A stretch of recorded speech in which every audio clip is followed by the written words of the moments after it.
This is a Headgum original.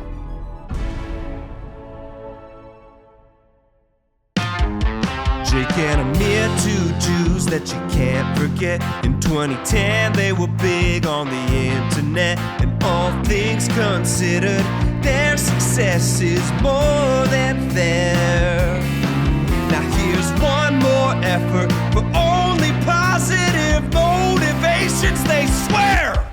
Segment. Another podcast. Segment. Each app different from the last. Segment. It's the Swiss Army knife of shows. Meet your two emphatic hosts. Segment. Yeah. Where are you? The office.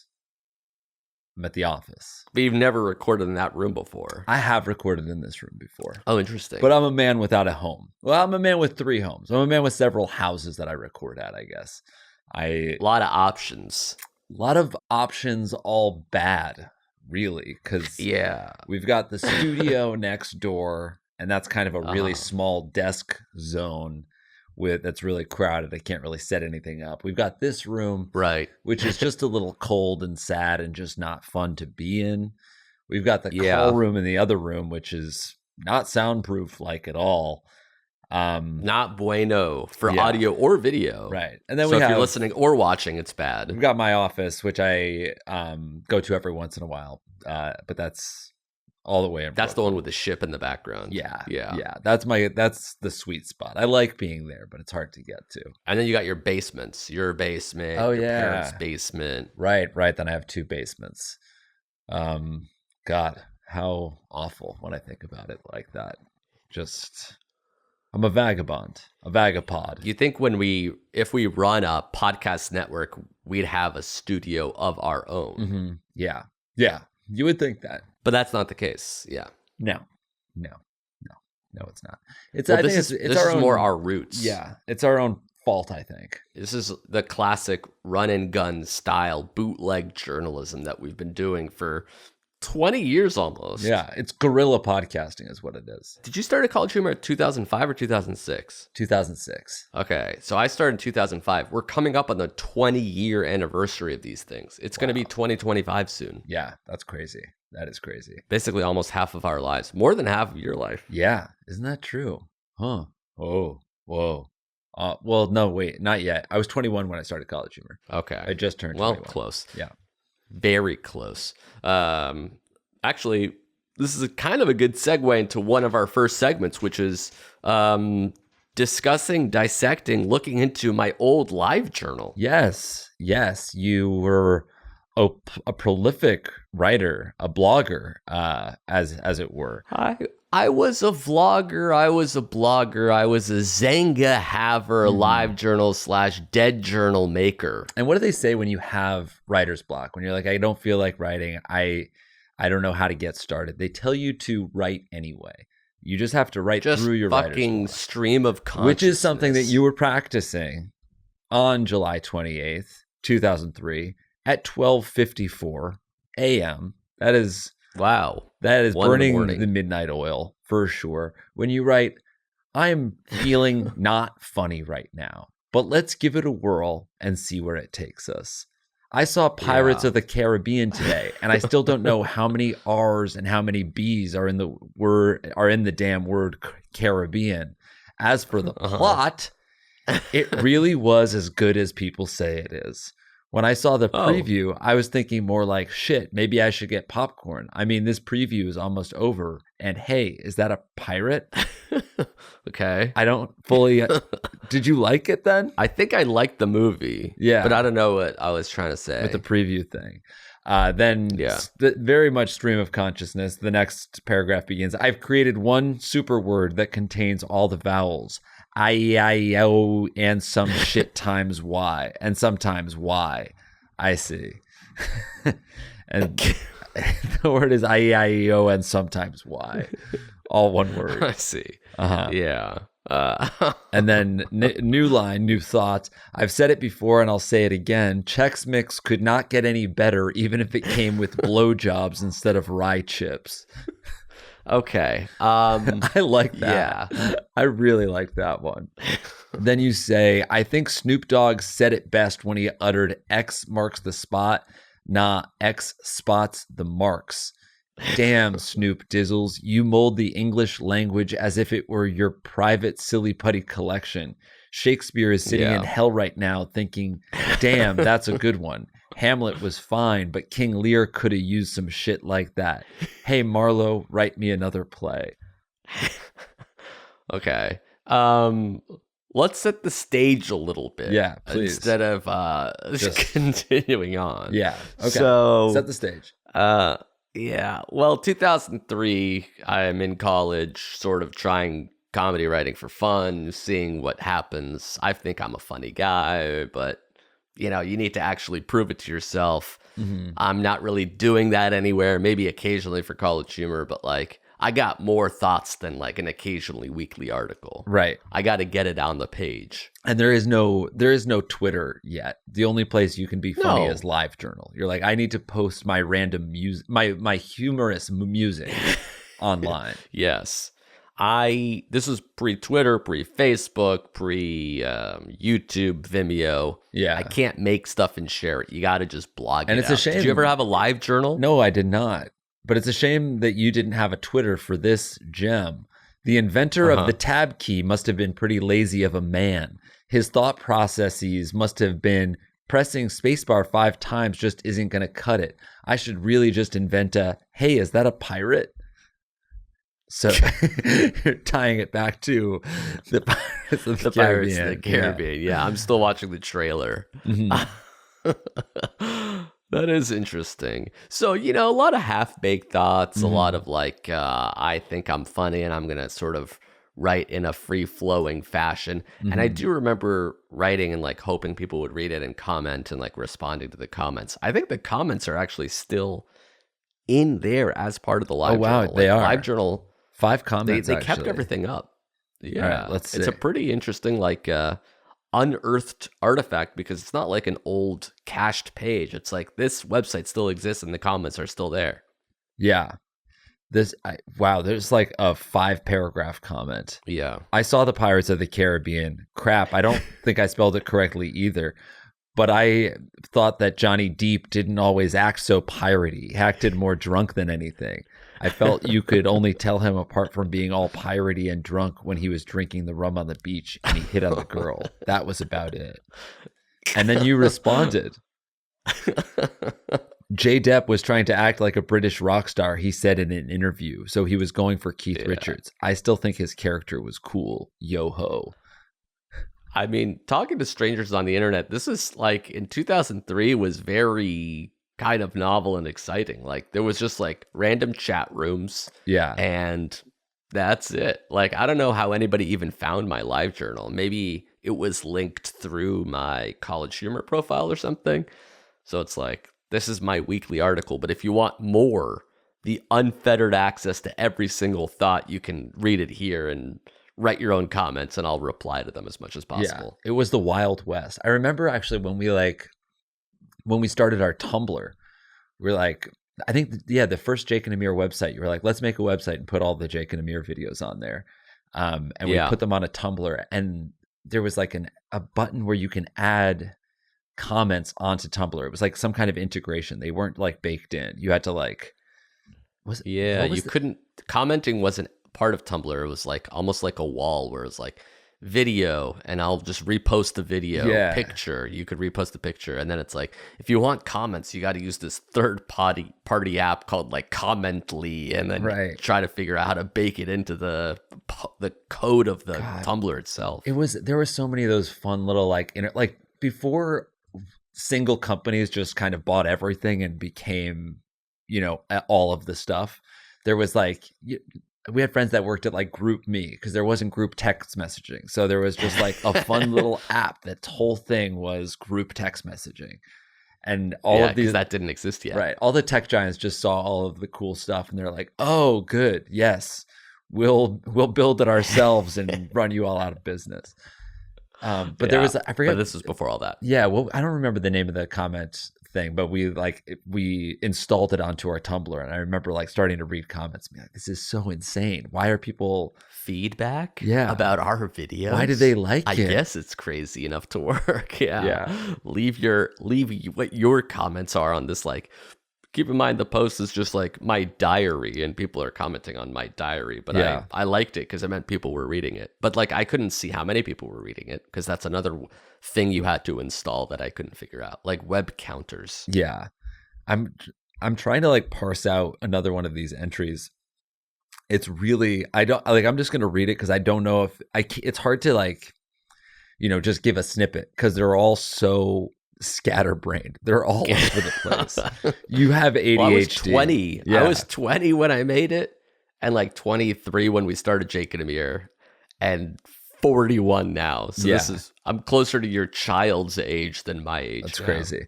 So you're right. I've been thinking, this is on my birthday, by the way. I've been thinking a lot about what my dream jobs would be, and I've narrowed the list of thousands down to a shiny nugget of 2 jobs. 1, the guy that wins lotteries? I want to be the guy that sells him the ticket. Sure, I wouldn't win a dime, but many people would really thank me, and that's worth all the money in the world. Asterisk, pauses and thinks, wait a minute, upwards to $200 million you can win? Jesus, he would be really thankful. 2, guy who wins lotteries. Let's face it, 200 million is a lot. K, let's see what else is funny. Searches mental Rolodex from Abe to Zeke.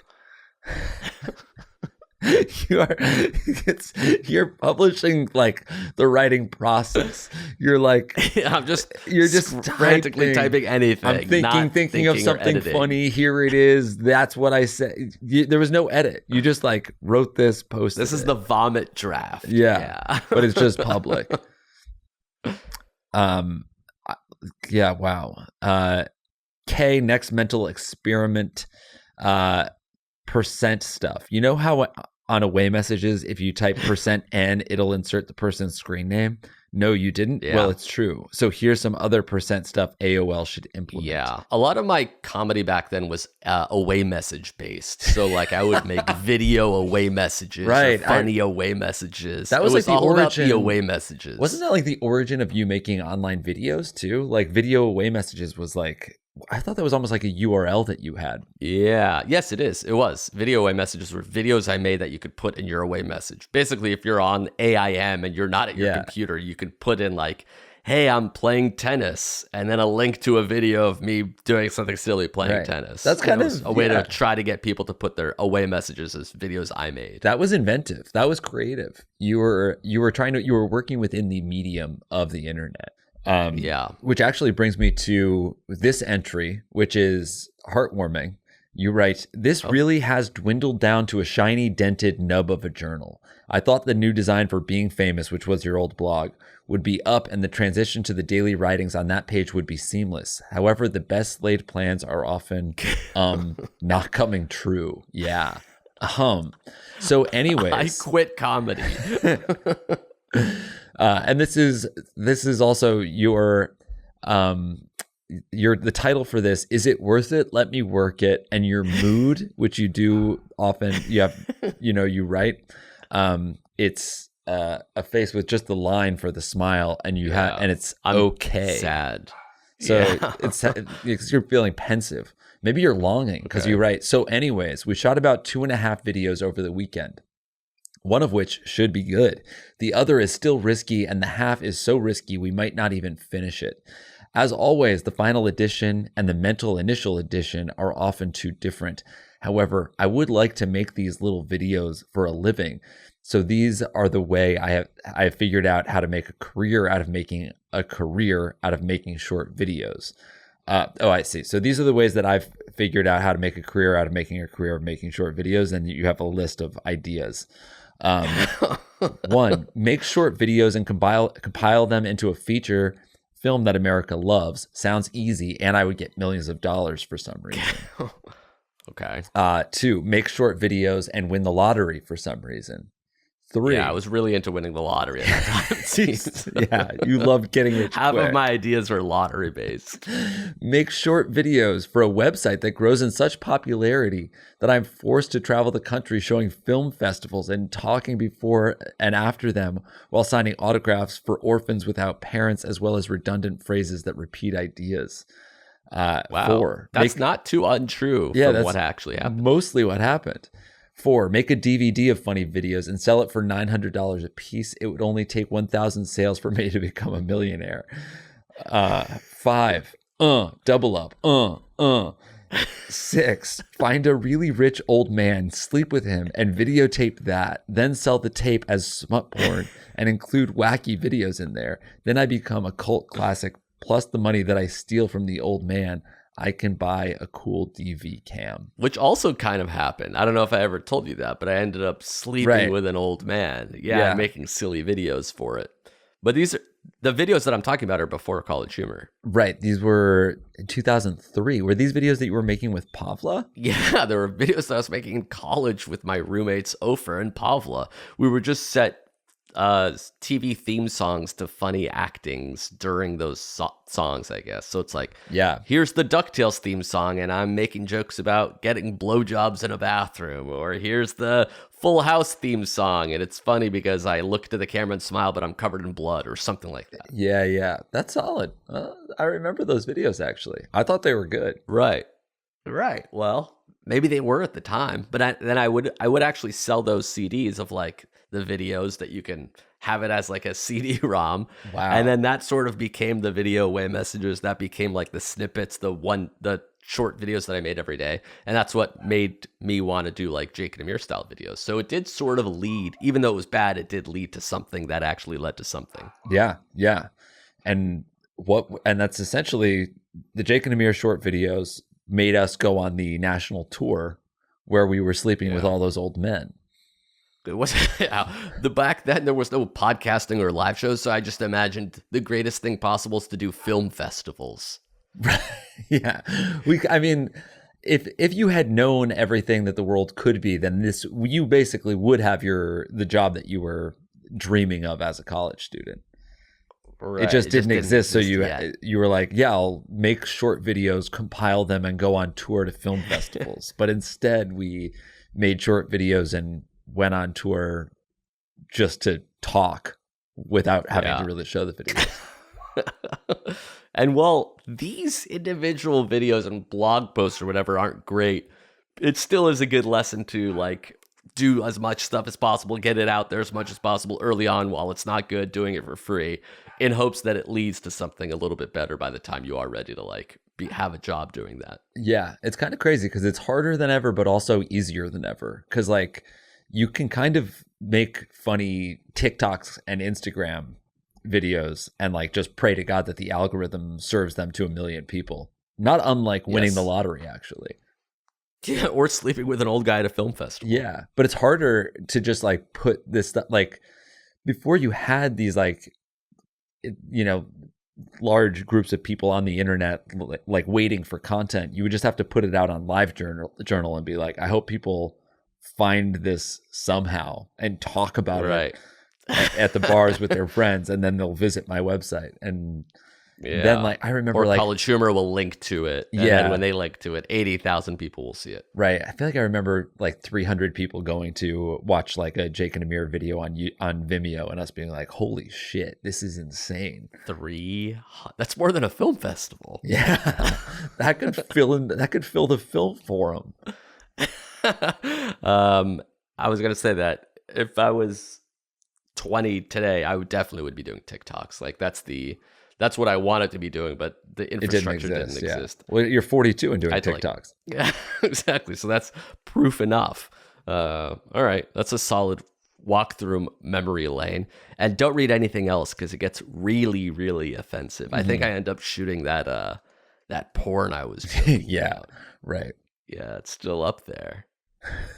Thank you to Squarespace for sponsoring this episode of our show. Hell yeah. Jake, you've been building on Squarespace for decades at this point. Exactly. Eons, it feels like. Yes. So you know how easy it is to use their simple, intuitive drag and drop design technology? Yes. Easy to create, easy to sell, easy to promote. Squarespace is my all-in-one first stop, one-stop shop. Yeah. It's kind of funny that they have also award-winning customer support because it's so intuitive that even Jake was able to figure it out. But if you have any questions, they can figure it out for you as well. Exactly. And I did need a lot of help. I needed a lot of help. It's easy for everybody, but I still like to have my hand held. They even have AI at this point. You can update written content, product description, or email with Squarespace AI. You can even buy a domain name through Squarespace. Exactly. Like, you know that movie Freaky Friday? Yeah. How'd you like to own freakyfriday.com? That'd be great. Is that available? It's not available. Yeah. But how'd you like to own Freaky Tuesday? Interesting. Freaky Tuesday. So that's when like Yeah. you run into each other and some parts of your personality change, but ultimately it's not a full body swap. Right. Mostly you're just concussed. Yeah, which is new. It's kind of like having a new personality. Yeah. It's funny. I consider myself a vision lifter, which is why I recommend somebody buying visionlifters.com. Oh, Vision Lifters. Yeah, vision lifters with a Z.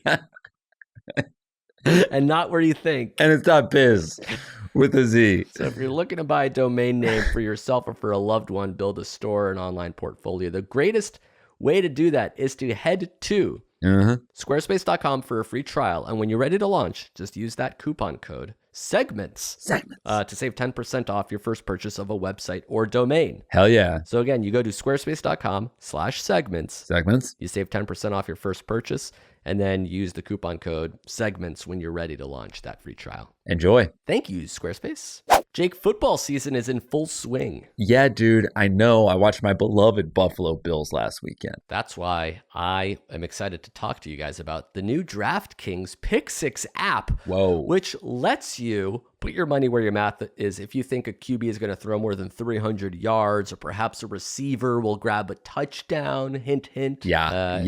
It's kind of like playing fantasy football to win cash. And the best way to do that is with DraftKings. Exactly right. So if you go to DraftKings Pick 6 app now and use the code segments, that's code segments for new customers, you play $5 and get $50 in Pick 6 credits guaranteed. I love that. That offer also includes a month of NFL Plus Premium on us. Oh, on you? Yes, I guess so. Incredible. You're so generous. Do you have a bunch of legal jargon to read now? Yes, of course. The offer expires on 9/19, aka September 19th, only on DraftKings Pick 6. The crown is yours. And if you have a gambling problem, call 1-800-GAMBLER. But that's it. Yeah, that's not all. That's not all. It can't be all. No, a little bit more. Help is available for problem gambling. You just call 888-789-7777 or visit ccpg.org in Connecticut. Must be 18 plus. Age and eligibility restrictions vary by jurisdiction. Right. Is that all? Pick 6 is not available everywhere, including New York and Ontario. Void where prohibited. See terms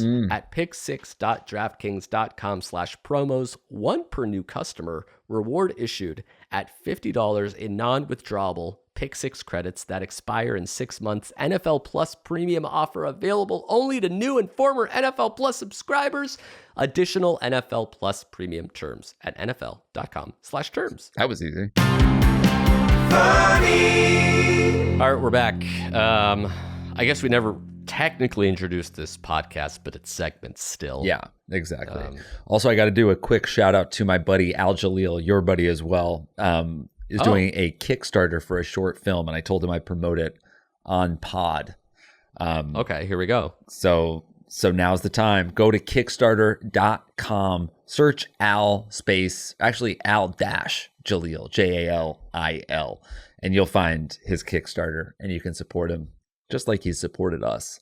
I'm going to give him some cash, tell you what. All right. You think he's going to come to our Philadelphia, New York shows? He's often just like at our East Coast shows in multiple cities. Yes. He told me that he will be in Philly and New York. Actually, I told him I put him on the list at both, so he definitely will be. The New York show, by the time this episode comes out, might have that like waiting list where more tickets will become available soon. So that's if you snozzed and lost and it's sold out, but you still want to go, check out the headgum.com/live. Yeah, to see if there's still tickets available. The ticket link, I have some information about that ticket link. That's a good reminder because the New York show sold out.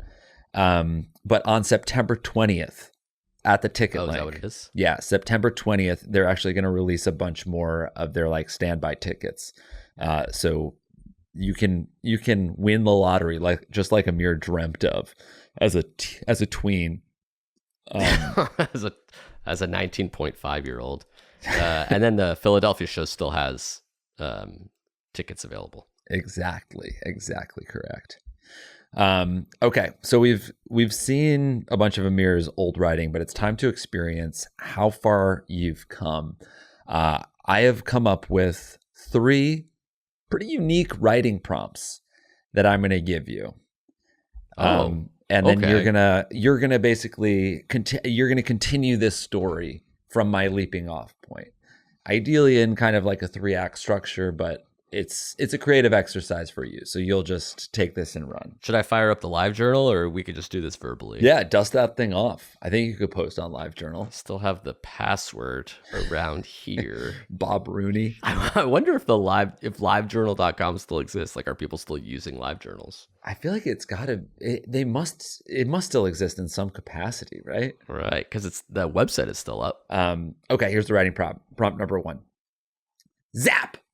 Oh my gosh, it worked. Your uncle's shrinking ray actually worked. For years, everyone in town thought he was crazy, but you just snuck into his garage laboratory looking for your cat Brewster, and you think you must have tripped the on switch. Now you're super tiny, and oh no, is that Brewster? He sounds hungry. Brewster, it's me. I'm your friend. Brewster looks at me and thinks I'm a fucking mouse. Oh, no. You have this all wrong, Brewster. Smell me. Taste me. I assure you I'm still your owner. Brewster licks me from my crack to my sack and all the way up to my nose and around the back. I'm covered in Brewster's saliva when he realizes, oh, this actually is my best friend. Okay. He throws me up, I land on his back, and me and Brewster are off for the rides of our lives. Suddenly, I get his POV. I know where he's going when he's gone. For days at a time, I consider Brewster missing, dead, whatever. But now I finally get to enjoy the ride, literally, and see where the hell he's been going That's for good. the last 18, 20 years, the fact that he's been alive in an alley cat. Yeah. So what is an alley cat? Turns into this, Pixar style Milo and Otis meets The Secret Life of Pets / Garfield. Oh, what if instead of like the Brat Pack, he's in the Cat Pack? And he's kind of like a mobster alley cat, back alley, smoking a cigar.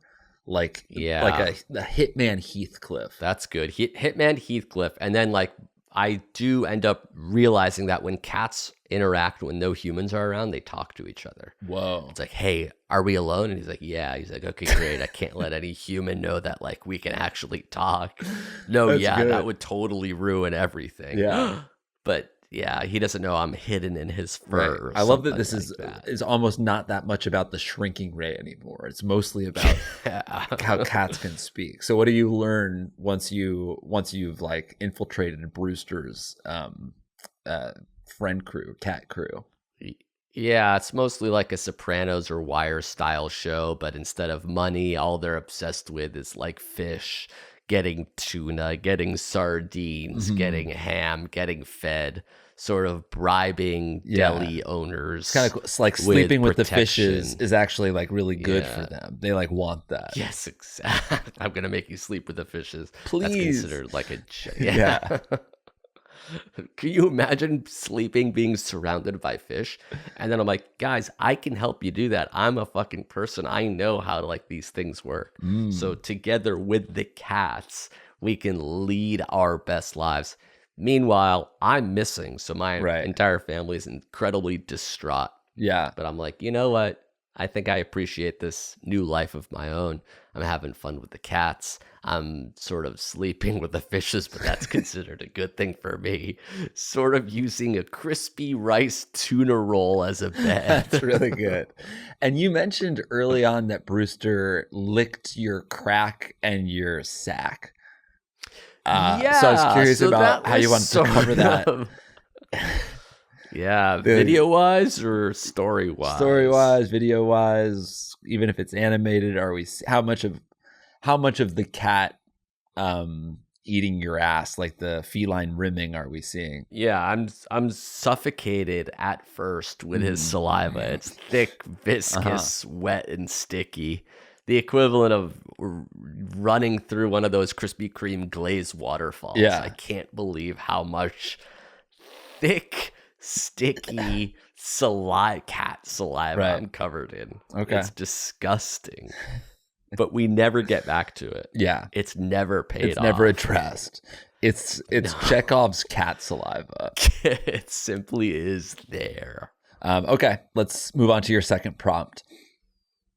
I got it, you yell, backing up towards the center field wall. If you can make this catch, maybe your crush Cindy will finally give a damn about you. She's so beautiful. Just thinking about her wavy hair makes you lose track for a second and bonk.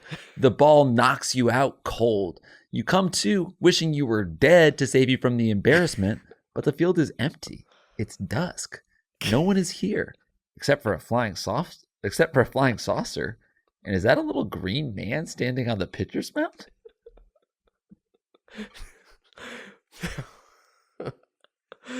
Hey, I think I got hit in the head, and my entire family and friend group, and honestly, the whole community writ large left me here for dead. The alien's like, Jesus Christ, you must really suck. And I'm like, I think I had a crush on Cindy, so debilitating that everyone just was like fine with like basically playing the rest of the baseball game around me. And then when it ended, everyone went home and left me there. And now, completely unrelated to all that, my crush is gone, my family's gone, and now I'm meeting an alien for the first time. Do you know Cindy? I guess I was weirdly obsessed with her to the point where everyone didn't give a shit that I died on the baseball field. I Let guess him I rubbed go them all because he's so the wrong fucking way. obsessed with Cindy. Like, crushes are fine, but his with Cindy is just odd. I think it's better for everyone if we leave him here until an alien shows up. Are you gonna anal probe me? Because I have an idea for how it should work. So basically, you put on this wig, call yourself Cindy, and you can just go to fucking town. Yeah. Could you lube this Cover up me in with cat saliva? saliva. Nice. Yeah, thank you. Very good. Very good. Weird prompt. Okay, here's another one. 0 bars. No self-service bars or power bars. You went out to the desert to make some TikToks, but before you knew it, you slipped down a sand dune. You tried to hike over, but you must have taken a wrong turn, and now you're slipping through a narrow slot canyon when you feel the earth warp around you. That was weird. It's dark in this canyon, but there's a light around the corner. Is that the sound of an airplane? Maybe someone's here to rescue me. Wait, was that a roar? You step out into a green valley and glare at the sun. There's that airplane overhead. No, it's a pterodactyl. That went so many. Why are all these prompts like an interesting premise and then there's an alien? Or like, yeah, there's no power on Earth. That's cool. And there's a fucking pterodactyl. Like, just focus. Yeah. It's interesting that no fucking cell reception exists anymore. It didn't have to be. So you can pivot from these prompts. You could say, is that a pterodactyl? No, confirmed airplane. It is an airplane. I guess I'm losing it, and then right from there. I think without my cell reception, I'm starting to like have these weird hallucinations that like everything is prehistoric for some fucking reason. Yeah, right. Turns out, I think I just didn't pay my cell bill or something. So I find my way back home, and back at home, my entire family is actually dinosaurs. Whoa. So my mom is a fucking stegosaurus. Yeah. My dad is a Brontosaurus, and my It should have been. sister, It should have been a Momtosaurus actually, and a a Datasaurus or a Rex. Sistersaurus, a Stegosister, a T-Rex, a T-Dad. No, that's not it. Something. With But father. anyway, the entire thing Right. is a Jurassic Park meets sort of Back to the Future, where I went off camping, I came back, and for whatever reason, it's 90 million years ago, or however long ago it was. Yeah. Okay, that's pretty good. Yeah. But again, these prompts are too all over the place. Are these from Reddit, or you made them up yourself? I made them up myself. Okay.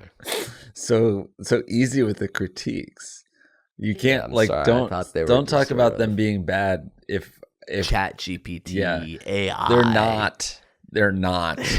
I think we have an over reliance on Chat GPT. We have an over reliance on somebody else to some robot to spit out these words. You need that creative juice flowing from Hurwitz. You want to see what I'm cooking. Do you know what I mean?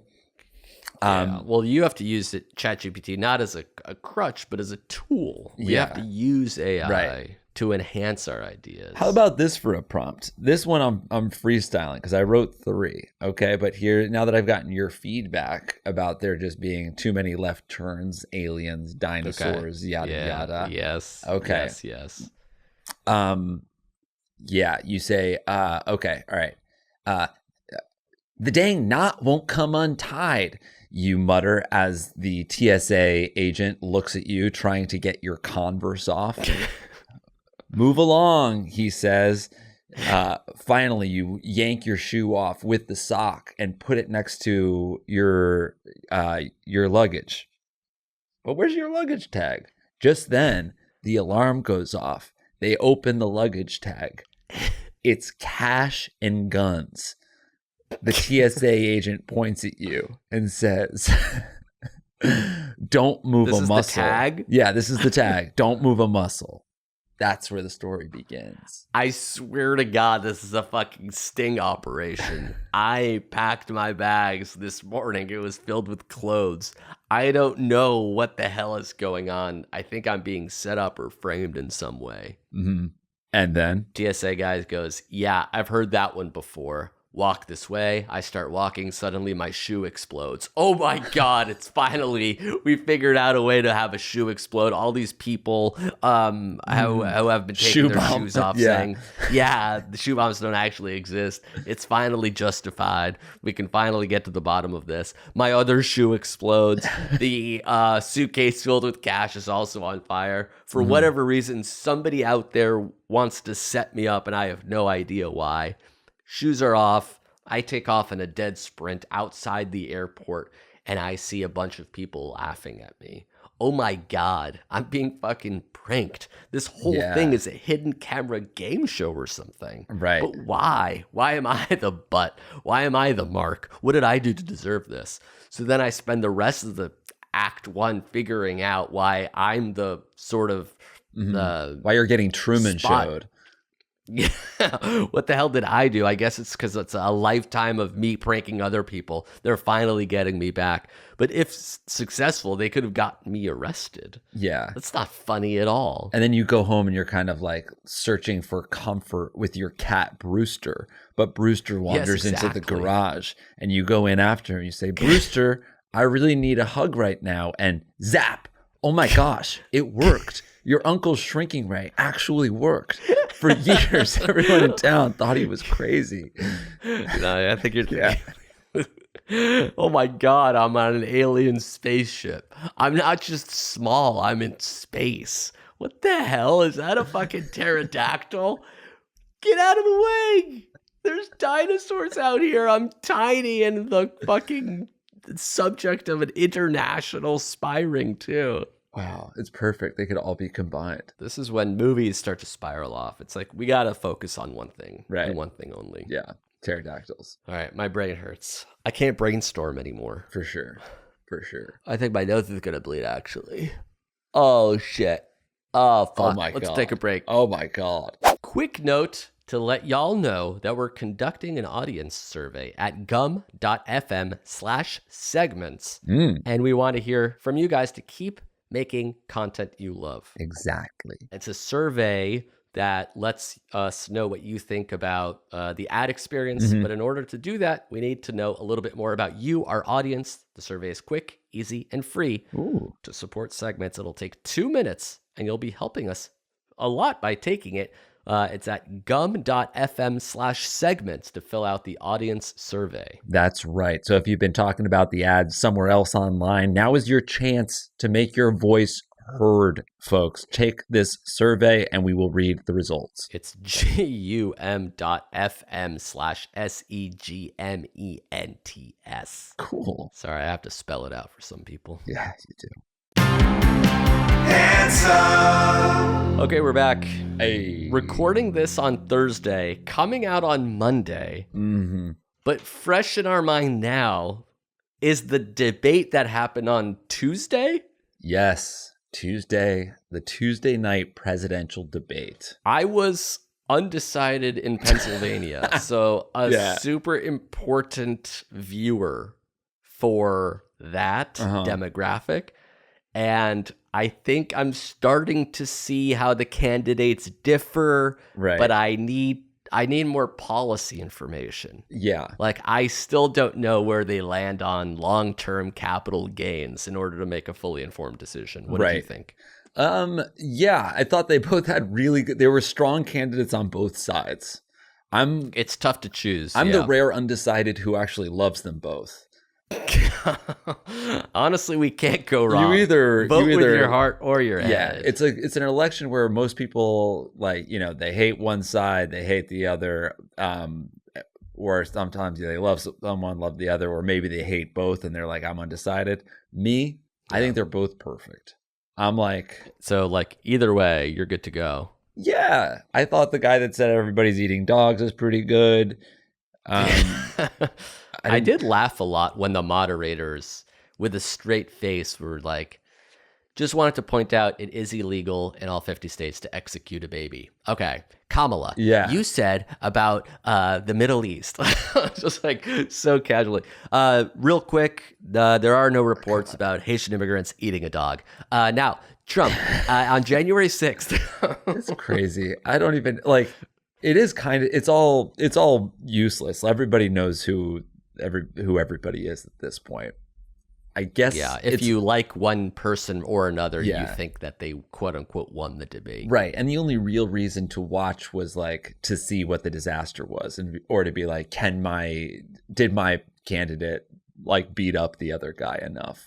Yeah. And that's why I just started to feel more and more like a soap opera where it's like, oh, the debate is this week. That's an episode. Yeah. And like next week, maybe there'll be another funny thing that happens at a rally, or Biden will put on a Trump hat. That's a funny thing. It's just like it's becoming like a TV show, and the series finale will be the election. Yeah, it is. That's essentially what it is. It's like a sports game. When the debate was on, I was like, oh wow, this is like must-see TV. This is going to be epic. This is a showdown. There was no part of me that was like, this will be, I'll learn something. I'll actually get a sense of some policies. Yeah. Do you follow what people say on Twitter? Not really. I guess I feel like I see like a very distilled version that essentially just like shows me funny tweets about things that I already believe. Yeah. The general sentiment from Republicans was not that like anybody won or lost, but that it was unfair. It was 3-on-1. They fact-checked Trump too much, and they didn't do anything to Kamala. But as like, you know, a bleeding heart lib, I'm watching, it's like, well, yeah, because he said that people are eating dogs and they're not. So it's not really unfair. All the moderators said that you can't kill a baby. That seems worth fact checking. And then like a small discrepancy that Kamala pointed out didn't necessarily require that. It's so funny because I remember like, God, I guess like I always just think about like what she should say to make me feel like that was the right response. And I think maybe that is not what her MO is, because she doesn't need me to vote for her. Yeah. So like, but like when in the first debate, when he was saying the same, like they kill a baby after 9 months after it's born, and Biden will execute a child. Yeah. And Biden just goes, we don't do that.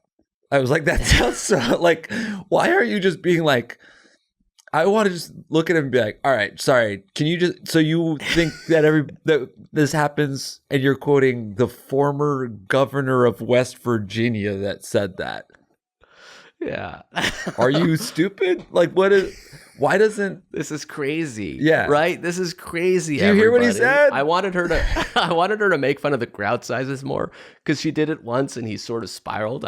Oh man. I'm like, next question, just be like, seriously, his crowds are really small. Everyone is super bored. They do leave early. He sucks. The crowds are really small. And I just like keep saying that. It like, was so funny to because really she like piss him off. Yeah, she said, I forget exactly what that answer was, but she said so many things and then like tagged it. Oh, it was like something that it was the immigration Yeah, thing, yeah. It which was is like a weak point of hers. Right, So exactly. Like, real quick before I get to that, people are really bored with Donald Trump. Yeah, and people he doesn't have good crowd sizes. Right. It was like the one thing where she's vulnerable, where he can like he like could have gotten his point across. That's what everybody loves him for. But she like gave him the tiniest little bit of bait, and he couldn't resist. And he was like, first, no. Let me address the rallies. First of all, my rallies are amazing. Everybody loves my rallies. Nobody goes to her rallies. I mean, you look at the video, and they're either small or large and fake. I also thought it was so insane that like he said one thing that I was like, wow, that's like a strong point that he could like bring up more. Like I think he said, I probably got shot in the head because of their rhetoric. They call me an existential threat. And I was like, damn, that's like a really powerful thing to say. And then the next word out of his mouth. You can't prove it wrong. Yeah. And it's like, wow, yeah, he might believe that. But then the next thing he says is, you're the existential threat. Like, so the thing that you said got you shot is the thing that you want to say seemingly to get somebody else shot, right? Well, you're saying it's so dangerous that it got you shot, and then you're spitting it right back out. Yeah. It's a shame that, like, there's a lot of people I know that's like, honestly, like, Trump's, like, you know, like, financial plans aren't terrible. But the fact that he's just like, I won in a like, the fact that he's, like, outright saying provable lies is, like, a non-starter. Like, if he just said, I messed up. I shouldn't have done the insurrection thing. That got carried away. I was sort of realized that a little bit too late. Sorry about that. Oh, you know what? I lost an election. That's fine. People win. People lose. That's why I'm running again. But then it's like, you said you lost the election. That was sarcasm. Right. You said you lost by a whisker. Yeah, that was sarcasm. I was joking because I won by a lot.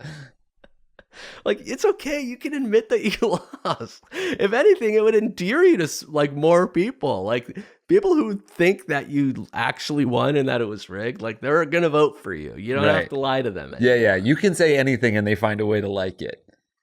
Yes. Just admit. Do you think say sorry? Will there be another debate? I think they were saying there is not now, right?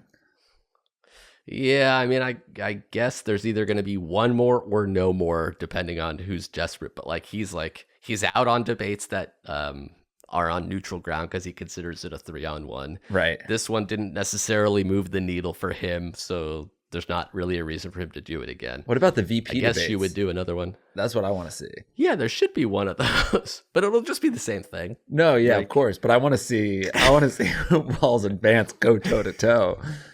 It's like, yeah, everything is good for ratings / excitement. Yeah. But like, hell, even if Trump wins, I'll be looking forward to the next election cycle. But I guess he probably will. I guess there might not be one ever again. Yeah, I just hope they keep doing debates. Like election, no election, whatever. I just want to see Donald talk. It's always more fun when he talks in a non-rally because it's like people are actually pushing back. Like at the journalism convention he did for some reason. Yeah. And they kept asking him questions that he didn't like. I like when he does that kind of stuff. Yeah. Oh my good Lord. Who do you think will win? I guess, oh God. I don't know. I think I'm afraid that he's going to win. That's what I think I'm afraid he's going to win. That's yeah.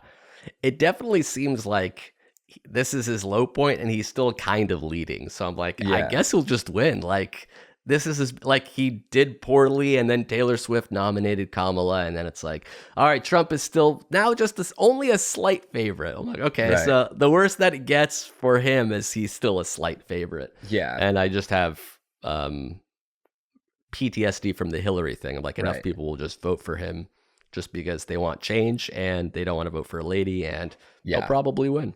Yeah. What I'm afraid of is having joy. Every time we've like, I've been talking about. Do you remember when Hillary did the mannequin challenge with like John Bon Jovi? I think that was the morning of the election. Yeah, it was the morning of the election. Like that was just like everyone had joy. Everyone was like, "Yes, Hillary made a mannequin challenge video." We all thought that she celebrated. Right, we're gonna win. We had election parties. She's gonna win in a landslide. We're gonna shut this guy up and move on. And then the opposite happened. Like I think one of the questions in the debate, they were like saying, you know, when you came down the elevator or escalator 8 years ago, I was like, holy fuck, have we really been a central figure in my life for that long? That's so devastating. Yeah. Next year it'll be 10 years. It'll be like from the 2015 primaries to 2025. Yeah. So I want desperately to just like be done with it, but I fear that every time we've like had excitement and joy, a Taylor Swift signing on, you know, like the laughing at the convention, everybody's having a good time, the Kamala memes. Let's try not to have too much fun. Let's just try not. I think it's great, we're excited, but let's not have too much fun, because the whole, like, yes, they're weird, it's getting to them, but like, eye on the prize, we need to just not lose the election. I don't know. If it's close, I feel like if it's close, he'll win, but yeah. It's all about that turnout, right? It's all about everybody getting out there and voting. Because really, it's all about Pennsylvania. It seems like it's like whoever wins Pennsylvania, everything else will fall in line. It'll be very hard to lose the election if you win Pennsylvania. Like, where's all the young people? So many people have turned 18 since he came down the escalator 8 years ago. And do they all like him? We're the 10 to 17-year-olds. And a lot of older Republicans have died. Where is everybody? I think he's good with like the college bros. Like a lot of like bros like him. It's wild. Yeah. I don't know if bros will vote, but like he's got a lot of the bro vote where it's like, yeah, he goes to UFC and he's like, you know, hangs out with like Dana White. Yeah, he's doing like sports podcasts and stuff. Yeah, exactly. But he's so bad at talking. I don't understand. Yeah, but it's funny and it's fun and it's new and it's fresh and he's a dude. Yeah. Yeah. Well, we'll see what happens.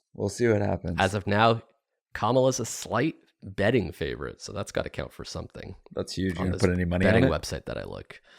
I don't know. I'm afraid. If anything, I want to bet money on Trump, so like it numbs the the sadness I'll feel if Trump wins. Like, well, I guess at least I won some money at the end of the day, so that softens the blow a little bit. But last time I bet on Hillary and I lost, I felt like I shouldn't be betting on the election. It's like, you know what? I'm already invested enough. Yeah. Are you invested? Are you following politics? Oh, I'm watching like the big stuff, you know. Right. I look forward to the season finale. Yeah. Of course, the election night, that's always a fun time. You wait up till 4 a.m. to see, like, I learned so much last election. Oh, we like the counties and like we're waiting for this dump of, remember the Maricopa dump, and they're going to start counting it at 8. But like he's ahead here, but the big cities are about to start counting. We're going to get the numbers. We haven't gotten the numbers in from Minneapolis. These are Republican leaning counties. These are the votes that are counted. These are the ones that are still coming in. Wow. Yeah. They really make it like a game show / like a math competition. And so exciting / existentially terrifying. Yeah, it really is. Looking forward to more twists and turns after these messages. But that's the end of this episode. That's right. Speaking of Philadelphia, I mean, why don't we get out the vote during our live show? That's good. September 27th in Philadelphia. Yeah. It's a registration event now. That's correct. But honestly, you could vote for whoever you want. We're not telling you one way or another. We're really just want to inspire you to register. You got to register to vote. Yeah. Find out your registration status. And thank you guys for listening to this episode. Thank you guys for watching this episode if you are watching. And we will be back next week. Yeah, right. Ciao for now. That was a Headgum original.